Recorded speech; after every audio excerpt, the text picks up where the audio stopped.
বুঝেন তরিকাত পন্থীরা জোয়ারে গাও ভাসায় দিয়েন না। তরিকাত পন্থীরা জোয়ারে গাও ভাসাতে পারে না।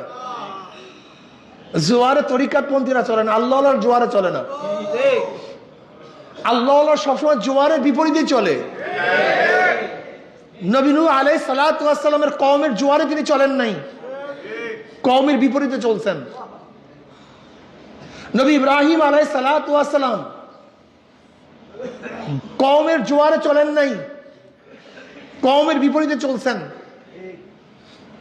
নবী মূসা আলাইহিস সালাতু ওয়াস সালাম কওমের জোয়ারে চলেন নাই, কওমের বিপরীতে চলছেন।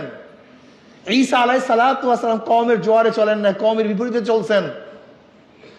আমার নবী আলাইহিস সালাতু ওয়াস সালাম তার কওম, তার বংশ, তার গোষ্ঠী, তার জাতির অনুকূলে চলেন নাই, বরং শুরুটাই হয়েছে বিপরীত। নাকি ভুল বললাম ভাই?